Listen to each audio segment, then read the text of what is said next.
আল্লাহ জিব্রাইলকে বলেন, জিব্রাইল 4টি জিনিস আমার বান্দার জন্য এখন লিখে দাও, নির্দিষ্ট করে দাও। 1 নম্বরে হায়াত, কতদিন সে দুনিয়াতে বেঁচে থাকবে তুমি লিখে দাও। কতদিন সে দুনিয়ার মধ্যে বেঁচে থাকবে তুমি লিখে দাও। 1 নম্বর হায়াত, কতদিন পর্যন্ত দুনিয়াতে বেঁচে থাকবে লিখে দাও। 2 নম্বর, কি পরিমাণে সে রিজিক ভক্ষণ করবে আমার বান্দার জন্য তুমি সেটা লিখে দাও।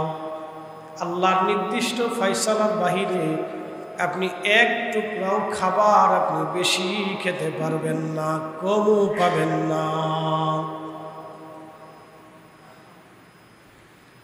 আল্লাহ বলেন, জিব্রাইল নির্দিষ্ট আমি আল্লাহর পক্ষ থেকে তার জন্য যে রিজিক বরাদ্দ আছে তুমি সেই রিজিক খানা তুমি বান্দার জন্য লিখে দাও। জিব্রাইল আমিন রিজিক লিখে দিলেন। এরপরে আল্লাহ বললেন, জিব্রাইল রে আমার বান্দার জন্য তুমি লিখে দাও, আমার বান্দা কি পরিমাণে সম্মানওয়ালা হবে তুমি লিখে দাও, তার ইজ্জত সম্মান কি হবে দুনিয়াতে তুমি লিখে দাও। আল্লাহ লিখে দিলেন, জিব্রাইল আমিন লিখে ফেললেন। এরপরে আল্লাহ বললেন, জিব্রাইল আর একটা বিষয় তুমি লিখে দাও, আমার বান্দা জান্নাতি নাকি জাহান্নামী তুমি লিখে দাও। বান্দা কি জান্নাতি নাকি জাহান্নামী লিখে দাও। আল্লাহ নবী বললেন, আমার উম্মত জিবরিল আমিন 4টা জিনিস মায়ের রেহেমের ভিতরে যখন রূহ আসে তখন জিবরাইল আমিন আল্লাহর পক্ষ থেকে লিখে দেয়। নবী ব্যাখ্যা দিলেন, আমার উম্মত দেখবা কিছু মানুষ সারা জীবন অন্যায় করলো, শেষ সময় তওবা করে ভালো হয়ে আল্লাহ ওয়ালা হয়ে জান্নাতে চলে গেল। কিছু মানুষ আছে দেখা যায় সারা জীবন ভালো কাজ করার পরে মুরতাদ হয়ে কাফের হয়ে জাহান্নামে চলে গেল। প্রিয় উপস্থিতি, বিশ্ববিখ্যাত ওলিদের দিকে যদি তাকান দেখবেন হযরত নিজামউদ্দিন আউলিয়া রাহমাতুল্লাহ আগে ডাকাত ছিলেন, ডাকাতি করতেন। হযরতে নিজামউদ্দিন আউলিয়া ডাকাতি করতেন, তিনি ডাকাত ছিলেন, ডাকাত থেকে তিনি ওলি হয়ে গেলেন। বিশ্ববিখ্যাত আল্লাহর ওলি বিশর হাফি, তিনি মদপায়ী ছিলেন, নেশা করতেন, নেশার জগৎ ছেড়ে দিয়ে বিশ্ববিখ্যাত আল্লাহর ওলি হয়ে গেলেন। হাজরাতে মালিক ইবনে দিনার প্রথম জীবনে তিনি মদপায়ী ছিলেন, অনেক অন্যায় করতেন, জুলুম করতেন, শেষ জীবনে তওবা করে আল্লাহর ওলি হয়ে কবরে চলে গেলেন। হযরত ইব্রাহিম বিন আদহাম প্রথম জীবনে তিনি বাদশা ছিলেন, অনেক অন্যায় করতেন, শেষ জীবনে তওবা করে আল্লাহ ওয়ালা হয়ে কবরে চলে গেলেন। জিবরাইল তুমি লিখে দাও আমার বান্দা জান্নাতি নাকি জাহান্নামী তুমি লেখো। এই জন্য যারা মসজিদে আসছেন তারা অনেক বড় ভাগ্যওয়ালা, যারা মসজিদে আসছেন অনেক বড় ভাগ্য আপনাদের, অনেক বড় তকদির। যারা মসজিদে আসছেন অনেক বড় তকদির আপনাদের। বলে হুজুর কারণ কি? কারণ একটাই, আল্লাহ আপনাকে নির্বাচিত করেছেন আল্লাহকে সেজদা দেনেওয়ালা হিসেবে। সুবহানাল্লাহ বলবেন না? আপনি যে আল্লাহকে সেজদা দেনেওয়ালা, এটা আল্লাহ আপনাকে নির্বাচিত করছেন। আপনি নবীর গোলাম, ইশকে রাসূল আপনার কলিজার ভিতরে রাসূলের মহব্বত দিয়ে দিল জিন্দা করে ফেলছেন। এটা আপনার বুলন্দ নসিব, আল্লাহ আপনাকে কবুল করেছেন বিদায় লেখে রেখেছেন। এই জন্য 4টে জিনিস আল্লাহর পক্ষ থেকে বান্দার জন্য নির্বাচিত করে। কখন? যখন আমরা রেহেমের জগতে আসছিলাম, রুহের জগৎ থেকে, রুহের জগৎ থেকে রেহেমে নিয়ে আসলো আল্লাহ। রেহেমে নিয়ে আসার পরে 4টে জিনিস আল্লাহ লিখে দিলেন। বান্দার জন্য কি হবে আল্লাহ লিখে দিলেন। রেহেমের জগতে আমরা আসলাম, রেহেমের জগতের মধ্যে 4 মাস থেকে 6 মাস 2 মাস ছিলাম, কেউ 3 মাস ছিল, কেউ 4 মাস ছিল। রেহেমের জগতের মধ্যে কেউ 3 মাস, কেউ 4 মাস, কেউ 4.5 মাস, কম বেশি করে রেহেমের জগতের মধ্যে ছিলাম। এই রেহেমের জগতে আমার পানি, আমার অক্সিজেন, আমার খাবার, আমার সব কিছু যিনি ফয়সালা করলেন দয়া করে, তিনি অন্য কেউ না, তিনি আমার রব্বুল আলামিন। ধরে বলেন সুবহানাল্লাহ। রেহেমের জগতে যিনি আমার সব কিছু দিলেন তিনি কে? আল্লাহ। একসাথে বলতে হবে, তিনি কে? আল্লাহ। আমি বেশি লম্বা সময় নেব না, আগে বলছি মুক্তাসার কিছু গুরুত্বপূর্ণ কথা। তাহলে আমরা সেজদা দেব কাকে? খুব মনোযোগের সাথে শুনতে হবে। রেহেমের জগতের ভিতরে আমার পানি, আমার খাবার, আমার রক্ত, আমার পুষ্টি, আমার শক্তি আল্লাহ দিয়ে দিলেন। মায়ের পুষ্টির সাথে, মায়ের খাবারের সাথে আমার খাবার অ্যাডজাস্ট করে দেওয়া হলো, মায়ের নারীর সাথে আমার শরীরকে অ্যাডজাস্ট করে দেওয়া হলো, মার অক্সিজেন থেকে আমার অক্সিজেন এক করে দেওয়া হলো, মায়ের পুষ্টি থেকে আমার পুষ্টি এক করে দেওয়া হলো, মায়ের রক্ত থেকে আমার রক্ত এক করে দেওয়া হলো, মায়ের শরীর থেকে আমার শরীরটাকে এক করে দেওয়া হলো। পৃথিবীর কোনো ডাক্তার, চিকিৎসা বিজ্ঞানীর পক্ষে যাহা কখনো কোনোদিনও সম্ভব না, সেই যত্নটা করে আমার রব আমাকে দুনিয়াতে নিয়ে আসলেন। দুনিয়াতে আনার পরে আল্লাহ আমাকে ছেড়ে দেন নাই, আল্লাহ আমাকে ভুলে যান নাই। মায়ের দুগ্ধ পান করে আমার পুষ্টি বাড়ায় দিলেন। মায়ের কলিজার ভিতরে আল্লাহ আমার প্রতি দয়া দিয়ে দিলেন, মায়া দিয়ে দিলেন।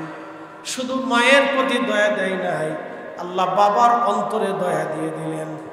দাদা নানি, দাদা নানি, চাচা চাচি, খালা ফুফা ফুফু, আত্মীয় স্বজন এবং দুনিয়ার মানুষের অন্তরে আমার প্রতি আল্লাহ দয়া দিয়ে দিলেন। ছোট্ট বাচ্চা দেখলে আমরা সবাই আদর করি, সবাই ভালোবাসি।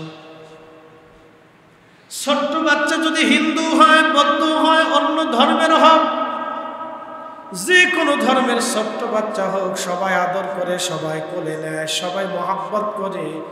এই দয়া আমি দিই নাই, এই দয়া আমার আল্লাহ দিয়েছে। কি আশ্চর্য! সে যে ধর্মের মানুষ হোক, ছোট্ট বাচ্চার প্রতি দয়া আল্লাহ নিজে দিয়ে দিয়েছে।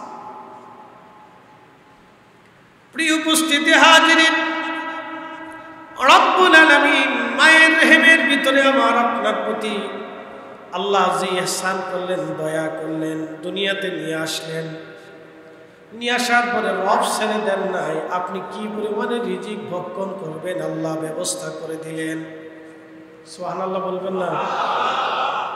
আকাশের সূর্যের আলো দিয়ে, জমিনটাকে পানি দিয়ে সিক্ত বানাইয়া, মাটির ভিতর থেকে খাবার বের করে দিয়ে, ফলের ভিতরে গাছের ফলে ফল ধরায় দিয়া আল্লাহ আপনার কলিজা সিক্ত করলেন, আপনার কাল, আপনার চোখ আল্লাহ জোড়ায় দিলেন।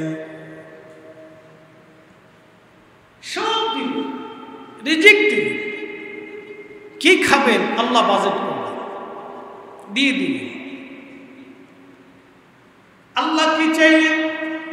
বিনিময়ে অর্থ চান নাই, ট্যাক্স চান নাই, টাকা চান নাই, পয়সা চান নাই, কিচ্ছু চান নাই। আল্লাহ বলেন বান্দারে, ওমা খালাকতুল জিন্না ওয়াল ইনসা ইল্লা লিয়াবুদুন।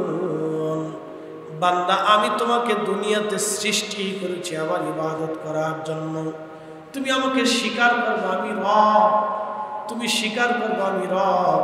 তুমি সেজদায় পড়ে আমাকে বলবা সুবহান রাব্বিল আলা, আপনি মহান, অদ্ভুত, পবিত্র, সর্বোচ্চ পবিত্র আপনি। তুমি আমার বরত্ব, আমার শ্রেষ্ঠত্ব তুমি মেনে নিবা। আমাকে লা ইলাহা ইল্লাল্লাহ, আমি যে লা ইলাহ, আমি ছাড়া আর কোনো ইলাহা নাই, তুমি মেনে নিবা। আমি আল্লাহ হুকুম করেছি তুমি 5 ওয়াক্ত নামাজে দাঁড়াবা, আমি আল্লাহ যেটা বলেছি তুমি সেটা মেনে নাও। রিজিক আমি আল্লাহ দিয়েছি, কোনটা হালাল কোনটা হারাম তুমি সেটা মেনে নাও। হারামকে বর্জন করো, হালালটাকে কবুল করে নাও, গ্রহণ করে নাও। আমি যেটাকে অন্যায় করেছি তুমি তোমার জীবনে সেটাকে অন্যায় মেনে নাও। আমি যেটাকে বৈধ করেছি সেটাকে তুমি হালাল মেনে নাও। বান্দা, আমি যাহা বলেছি তুমি তা মেনে নাও।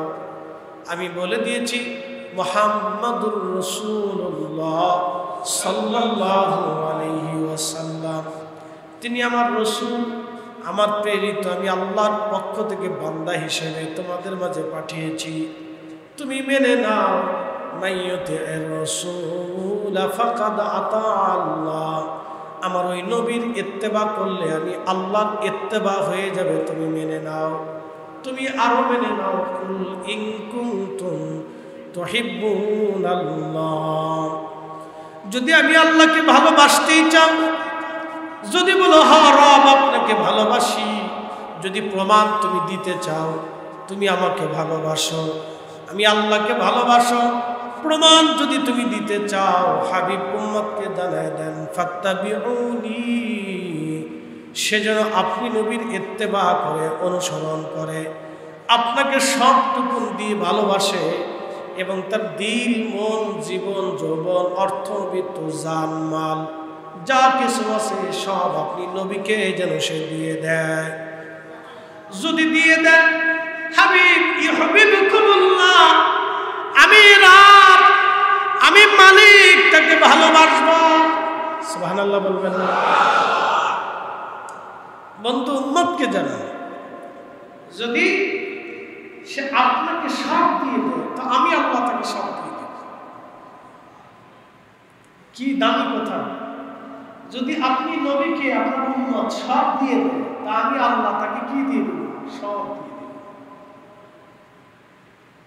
আপনি কি কোরআন বুঝতে হবে? ইউহিব্বুকুমুল্লাহ, আমি আল্লাহ তাকে ভালোবাসবো। এখন বলেন তো, আল্লাহ যাকে ভালোবাসে তাকে কি না দেয়? বান্দার জীবনে যা প্রয়োজন আল্লাহ তাই দেয়। কথা ঠিক আছে কিনা? এটা হলো আল্লাহর পক্ষ থেকে ফয়সালা। মনে রাখবেন, লা তাবদীলা কালিমাতিল্লাহ, আল্লাহর ফয়সালার কোনো পরিবর্তন নেই। আপনি যা চাবেন আল্লাহ তাই দেয়। আল্লামা শিবলি নুমানি তিনি বলতেছেন, আমি হজে রওনা করলাম ইরাক থেকে কাদেসিয়া হয়ে, হজের বহু হারামের দিকে আসতেছে। আল্লামা শিবলি নুমানি বললেন, আমি হজের বহরে একসাথে রওনা করলাম, আমাদের কাফেলা দিয়ে আমরা বের হলাম। কাদেসিয়া পার হয়ে যাওয়ার পরে কাফেলা বিশ্রামে বসে গেল। বিশ্রামে থাকার পরে আমি তাঁবুর পাশে দেখলাম এক সুদর্শন যুবক বসে আছে। এত সুন্দর নূরানি চেহারা আমি কোনোদিন কাউকে দেখি নাই। এত সুন্দর যুবক, এত সুন্দর নূরের চেহারা আমি কোনোদিন আর কাউকে দেখি নাই, সে বসে আছে। আমি চিন্তা করলাম, এই সুন্দর যুবকগুলি তো ফিতনার কারণ হয়, মুসিবতের কারণ হয়। এই সুন্দর যুবক আমাদের হাজিদের কাফেলায় কেমনে আসলো? আমি পাশে গেলাম, পাশে যে আমি তাকে সালাম দিলাম। সালাম দেওয়ার পরে এই যুবক আমাকে ডাক দিয়ে বলে, হে শিবলি নুমানি, তুমি কি কোরআনের সেই বিধান শোনো নাই? আল্লাহ বলেছেন, কোন কোন সন্দেহ মিথ্যার কারণ হয়ে যায়, তোমরা মানুষকে সন্দেহ করো না এবং সন্দেহবশত কোনো বাক্য বলিও না, কারণ সন্দেহবশত কোনো কথা সেটা মিথ্যার কারণ হয়। তো শিবলি নুমানি চিন্তায় করে গেলেন যে আমি মনে মনে তার জন্য ফিতনার চিন্তা করলাম, আর সে উল্টা আমাকে কোরআনের বিধান শুনিয়ে দিল। তাহলে যুবকটা তো সাধারণ কেউ না। শিবলি নুমানি বললেন, আমি তার থেকে জুদা হয়ে গেলাম। জুদা হয়ে যাওয়ার পরে আমি তার সাথে পথ চলতে লাগলাম। 3 দিন পার হয়ে গেল। হঠাৎ দেখি সে আবার আমাদের কাফেলার ভিতরে। 3 দিন পার হয়ে গেল, দেখলাম সে আমাদের কাফেলার ভিতরে, কাফেলায়। আমি আশ্চর্য হলাম, সে আমাদের কাফেলার ভিতরে। দেখতেছি সে সুন্দর করে নামাজ পড়ে, এত চমৎকার। নামাজের মধ্যে সে যখন কোরআন তেলাওয়াত করতেছিল, আমি দেখি তার চোখ বেয়ে বেয়ে বেয়ে বেয়ে পানি দাড়ি মুবারক ভিজে ভিজে পড়তেছিল। আল্লামা শিবলি বলেন, এত সুন্দর করে নামাজ পড়া আমি কাউকে দেখি নাই, আমার রবের সামনে এত মোহাব্বত করে দাঁড়ানো আমি কাউকে দেখি নাই। সে যত সময় নামাজ পড়লো তত সময় আল্লাহ বান্দার চোখ বেয়ে বেয়ে পানি পড়তে লাগলো। যত সময় তেলাওয়াত করলো তত সময় চোখ বেয়ে বেয়ে পানি পড়তে লাগলো। এত সুন্দর করে সেজদা দেওয়া আমি কাউকে দেখি নাই, এত সুন্দর করে রুকু করা আমি কাউকে পাই নাই। আমি আশ্চর্য। আবার পথ চলতে লাগলাম। পথ চলতে চলতে চলতে চলতে কিছু দূর গেলাম। পরের দিন আবার কাফেলা বসলো। আমি লক্ষ্য করলাম এই যুবক, আমি লক্ষ্য করলাম এই যুবকটা মরুভূমির ভিতরে বসে আছে। আশ্চর্য হলাম, মরুভূমির মধ্যে বসে আছে কেন? দেখলাম মরুভূমির ভিতরে সে কিছু পানি নিয়ে গেল। পানি নিয়ে যাওয়ার পরে সে কিছু বালি নিল।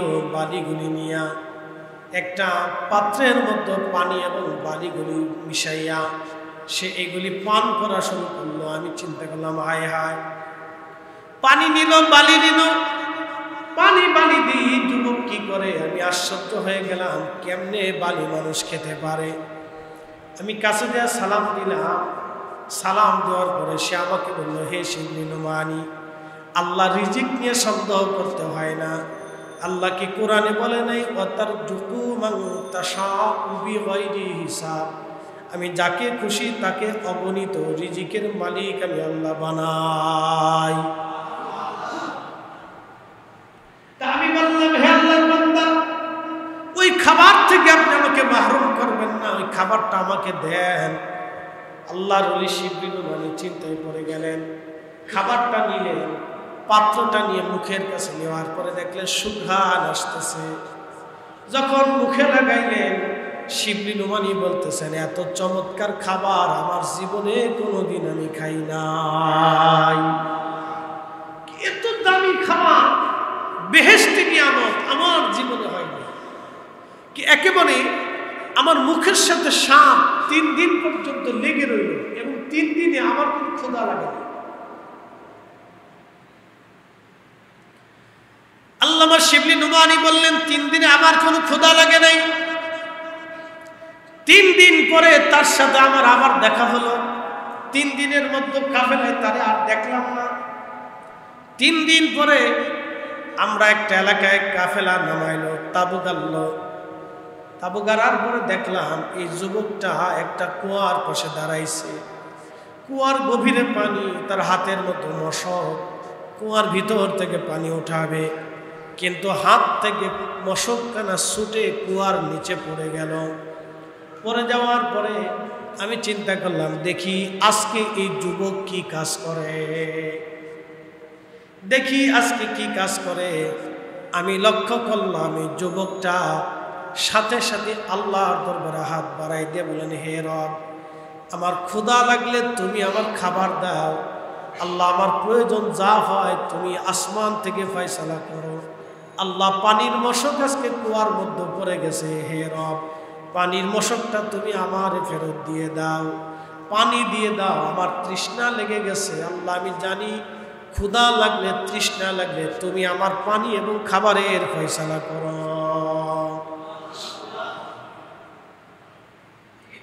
শিবলি নুমানি বলেন, আমি আশ্চর্য হলাম, দেখি কুয়ার নিচ থেকে পানি উঠে উঠে একেবারে কুয়া ভরে গেল।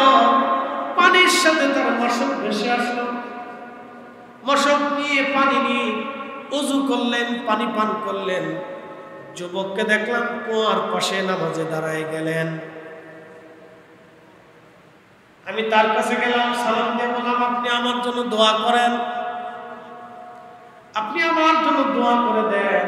তখন শিবলি নুমানি রাহমাতুল্লাহ আলাইহি ওই যুবক ডাকতে বলল, কেউ যদি নেকের কাজ করে, কেউ যদি আমল করে, সুন্দর নেকের কাজ করে, আল্লাহর পক্ষ থেকে তার জন্য সাহায্য আসে। আমাকে উপদেশ দিলেন। উপদেশ দেওয়ার পরে বাকি রাস্তাগুলি তারে আর দেখলাম না। আমি হেরেমে আসলাম। আমরা হাজি কাফেলা হেরেমে আসলো। হেরেমে আসার পরে আমি দেখি এই যুবক আল্লাহর ঘর তাওয়াফ করতেছে। আমি আশ্চর্য হলাম। সুদূর ইরাক থেকে রওনা করলাম। তিনটে কারামত আমাকে দেখাইলো। 1 নম্বর আমার কালবের হালত বলে দিল, 2 নম্বর আমার কালবের হালত বলে দিল 1 নম্বর, 2 নম্বর কুয়ার ভিতর থেকে সে পানি উঠাইয়া পানি পান করাইলো, 3 নম্বর বালি এবং পানিকে এমন নিয়ামতপূর্ণ খাবার হয়ে গেল। 3টা কারামত দেখার পরে আমি আশ্চর্য হলাম। এই যুবকটাকে তার পরিচয় দরকার। আজকে অনেক দিন আমি তার সাক্ষাৎ পাই না, আজকে যেহেতু পাইলাম জানতে হবে। কিন্তু আশ্চর্য হলাম, সে যখন হারাম শরীফ তাওয়াফ করে দেখি হাজিরা তার সাথে মুসাফা করে, তাকে ঘিরে ধরছে, তার কাছ থেকে দোয়া নেয়। তাওয়াফরত অবস্থায় হাজিরা তার সাথে মুসাফা করে।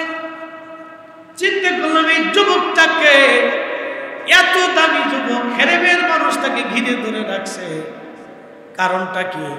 আমি একজন মক্কাবাসীকে ডাক দিলাম, হে মক্কাবাসী, তোমরা কি যুবকটাকে চিনোনি? সুন্দর, সবাই তার কাছ থেকে দোয়া নেয়, সবাই তার কাছ থেকে দোয়া নেয়, সবাই তাকে ঘিরে ধরে রাখছে। লোকটা কে?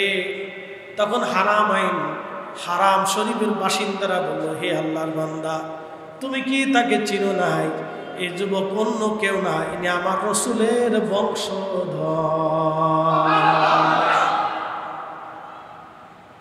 আমার নবীর আওলাদ। বলে রসুলের আওলাদ, পরিচয় কি? বলে তিনার নাম হযরত মুসা কাযিম। মুসা কাযিম, তিনার নাম হযরত মুসা কাযিম। বাবার নাম ইমাম জাফর সাদেক রাদিয়াল্লাহু আনহু। তার বাবার নাম ইমাম মুহাম্মদ বাকের রাদিয়াল্লাহু আনহু। তার বাবার নাম হযরত ইমাম জয়নুল আবেদিন রাদিয়াল্লাহু আনহু। তার বাবার নাম সুলতানে কারবালা হযরত ইমাম হুসাইন রাদিয়াল্লাহু আনহু। তার বাবার নাম শেরে খুদা আলী কাররামাল্লাহু ওয়াজ। তার বিবি সাইয়্যিদাতুন নিসাই আহলিল জান্নাহ ফাতিমাতুজ জাহরা রাদিয়াল্লাহু আনহা। তার বাবার নাম রাহমাতুল লিল আলামিন। নবীজির কন্যা ফাতিমাতুজ জাহরা, তিনার কলিজার টুকরা হযরত ইমাম হুসাইন, তিনার কলিজার টুকরা ইমাম জয়নুল আবেদিন, তিনার কলিজার টুকরা ইমাম মুহাম্মদ বাকের, তিনার কলিজার টুকরা ইমাম জাফর সাদেক, তিনার কলিজার টুকরা। যেই যুবকের কারামত তুমি দেখেছ তিনি মুসা কাযিম রাদিয়াল্লাহু রিদওয়ানুল্লাহি তাআলা আলাইহিম আজমাইন। একসাথে বলবেন না সুবহানাল্লাহ? কি আশ্চর্য! চিন্তা করেন, রসুলের নসব। তখন আল্লামা শিবলি নুমানি আফসোস করলেন, আহা, আমি পেয়েও তাকে পেলাম, আমি পেয়েও তাকে পেলাম। হযরত মুসা কাযিম অনেক বড় আল্লাহর বুজুর্গ বান্দা ছিলেন। ইমাম গাজ্জালি রাহিমাহুল্লাহ মিশকাতের শরার ভিতরে আসছে, মিশকাতুল মাসাবির শরা ব্যাখ্যার ভিতরে আসছে, হাসিয়ার ভিতরে আসছে। হযরত মুসা কাযিম রাহিমাহুল্লাহের মাজারের পাশে কেউ যদি দাঁড়াইয়া ওনাকে উসিলা করে দোয়া করত, তাহলে আল্লাহ তার দোয়া ফিরাইত না। আসতে হয়ে গেল না সুবহানাল্লাহ? না, জোরে বলেন, জোরে জোরে। তাহলে কেউ যদি নবীর হয়ে যায়, আল্লাহ তার হয়ে যায়। আবার বলেন, কেউ যদি রসুলের হয়ে যায় তো আল্লাহ তার হয়ে যায়। কেউ যদি নিজের সব কিছুকে নবীর কদমে দিয়ে দেয়, আল্লাহ তার হয়ে যায়। আল্লাহ তারে সব দিয়ে দেয়। একসাথে বলবেন না সুবহানাল্লাহ?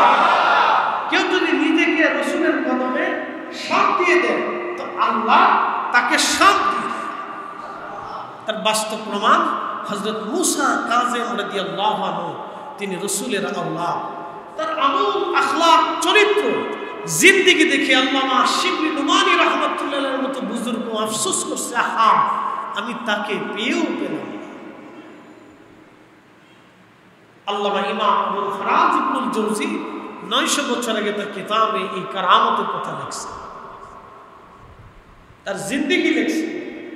আমরা অনেকে ওনার নাম শুনিনি, কিন্তু উনি এত বড় ওলি ছিলেন, আল্লাহর রাসূল ছিলেন। আমাদের জীবনে অনেকে আছে তার নামও শুনিনি কোনোদিন, কিন্তু হযরত মুসা কাযেম, আবার বলি, তিনি এত বড় কাশফি মর্যাদা অধিকারী ছিলেন যে রহমতের সরাসরি নসল রক্ত ছিলেন তিনি। আর বুজুর্গি এতই চমৎকার ছিল জিন্দেগি যে একবারে আল্লাহর নবীজির প্রতিচ্ছবি ছিলেন। একসাথে বলা যাবে না সুবহানাল্লাহ? রহমতের নবীজির প্রতিচ্ছবি ছিলেন, কারণ রাসূল কারীমের আল্লাহ। হযরত মুসা কাযেম, বাবার নাম ইমাম জাফর সাদেক, বাবার নাম ইমাম মুহাম্মদ বাকের, বাবার নাম জয়নুল আবেদিন, বাবার নাম সুলতানে কারবালা ইমাম হুসাইন, বাবার নাম শেরে খুদা আলী, আর ইমাম হুসাইন রাদিয়াল্লাহু আনহু মায়ের নাম ফাতেমাতুজ জাহরা, তিনার বাবার নাম রহমাতুল লিল আলামিন। কত চমৎকার রক্ত দেখেন। আর কথা বাড়াবো না, দীর্ঘ সময় আপনাদের কষ্ট হবে, শুধু এতটুকুনি বললাম, কুল ইন কুনতুম তুহিব্বুনাল্লাহ, যদি আল্লাহকে ভালোবাসতে চাও, ফাত্তাবিউনি, নবীকে জীবনের সব দিয়ে জান দাও, মান দাও, দিল দাও, প্রেম দাও, জিন্দেগির সব তুমি রাসূলের কদমে সমর্পণ করে দাও। ইউহিব্বুকুমুল্লাহ, আমি আল্লাহ তোমাকে ভালোবাসবো। ভালোবাসবো তো রব যখন ভালোবাসবে তখন বুঝতে পারতেছেন তার আর নিয়ামতের কোনো কমতি শেষ। এই জন্য পৃথিবীতে আপনি দেখবেন আজও পর্যন্ত হযরত আমানত শাহ, বদর শাহ চট্টগ্রামে কত বছর আগে আসলেন? 1200 বছর আগে আসলেন। সুবহানাল্লাহ বলবেন না? কত বছর? 1200 বছর আগে হযরত বদর শাহ আসলেন। 1200 বছর ধরে ওনার জিয়ারত চলতেছে। মারহাবা বলবেন না? কত বছর ধরে চলতেছে? 1200। শাহজালাল ইয়ামানি 800 বছর আগে আছে, 750 বছর আগে। তো 750 বছর পর্যন্ত ওনার জিয়ারত। হুজুর গাউসে পাক রাহিমাহুল্লাহ শত বছর আগে বাগদাদে, এখন ওনার জিয়ারত চলতেছে। কেন? জিন্দেগির সব রাসূলকে দিয়ে দিলেন। একসাথে বলবেন না সুবহানাল্লাহ? জান, মাল, জিন্দেগি সব নবীজির কদমে কুরবানি করে দিলেন। জীবনের জান, মাল, জিন্দেগি সব নবীজির কদমে কুরবানি করে দিলেন, দিয়ে দিলেন। তো দিয়ে দিলে কি হবে? আল্লাহ নিজে তার জবানে বলছেন, ইউহিব্বুকুমুল্লাহ, আমি আল্লাহ ভালোবাসি। আমি আল্লাহ ভালোবাসি। পৃথিবীর যেখানেই হোক, যে প্রান্তে আল্লাহ নবী ঘুমিয়ে রয়েছেন, সেই প্রান্তে মানুষ ছিল। তার বাস্তব প্রমাণ আমি নিজের চোখে দেখে এসেছি। মালয়েশিয়ার মালাক্কা, ইউহিব্বুকুমুল্লাহ, আমি আপনাকে বুঝাইতেছি, আমার চোখে দেখা বাস্তব। ইউহিব্বুকুমুল্লাহ, মালয়েশিয়ার মালাক্কা থেকে, মালাক্কা সাগরের একটা প্রণালী আছে, সাগর প্রণালী। এই সাগরের ভিতরে একটা দ্বীপ আছে, নাম পোলাও বুসার। এই দ্বীপের ভিতরে একজন আল্লাহর ওলি ঘুমিয়ে আছেন। তিনার পরিচয় দিলে আপনারা এক নামে চিনে যাবেন, তিনি হুজুর গাউসে পাকের কলিজার টুকরা সন্তান। তার নাম সুলতানুল আরিফিন। সুলতানুল আরিফিন, আরেফদের সুলতান। সুলতানুল আরিফিন, আরেফদের সুলতান। সুলতানুল আরিফিন হযরত শাইখ ইসমাইল বাগদাদি আল হাসানি ওয়াল হুসাইনি, সরাসরি আমার রাসূলের নসল, হুজুর গাউসে পাক হযরত মুসা কাযেম রাদিয়াল্লাহু আনহুর নসল। সুবহানাল্লাহ বলবেন না? আমি মুসা কাযেম রাহমাতুল্লাহর কথা বলছিনি, ওনার নসল, ওনার বংশধর, ওনার রক্ত হচ্ছেন হুজুর গাউসে পাক বরফির আব্দুল কাদের জিলানী, বাগদাদি, হাসানি, হুসেইনি। একসাথে বলবেন না মারহাবা? সরাসরি মিয়াঁ মুসা কাযেম, ইমাম জাফর সাদেক, ইমাম জয়নুল আবেদিন, ইমাম হুসাইন, হাসানের নসল। সাইন্টিফিক কথা না,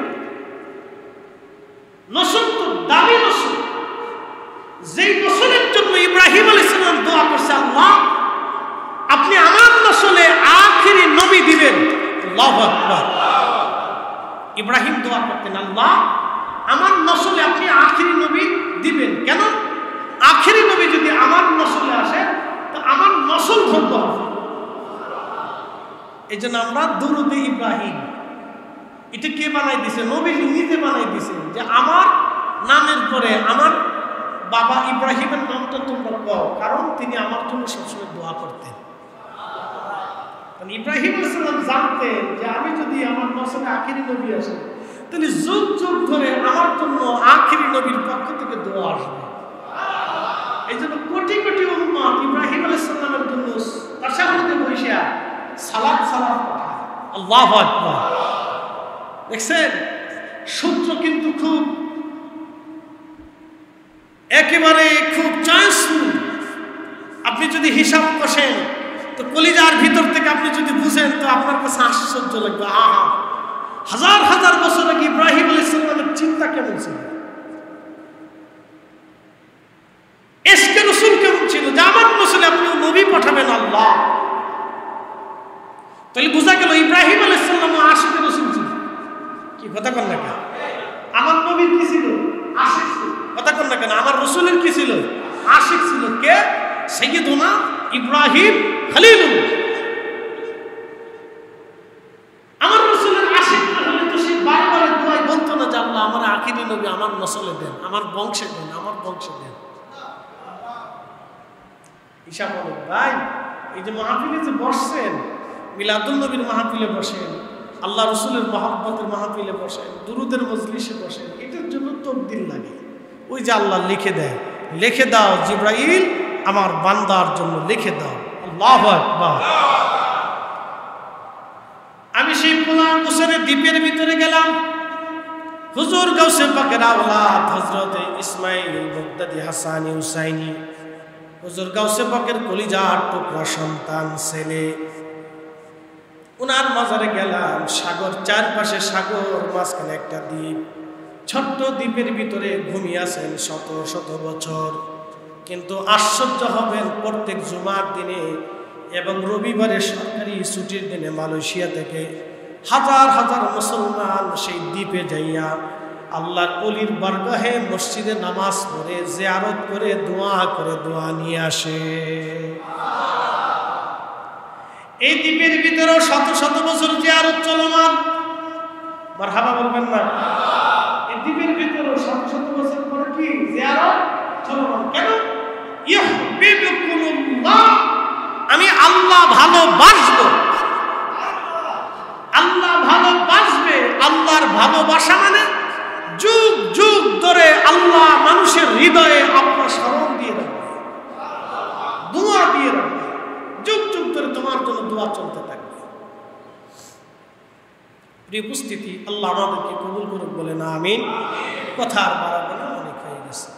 আল্লাহুম্মা সাল্লি আলা সাইয়্যিদিনা মাওলানা মুহাম্মদ ওয়া আলা আলি সাইয়্যিদিনা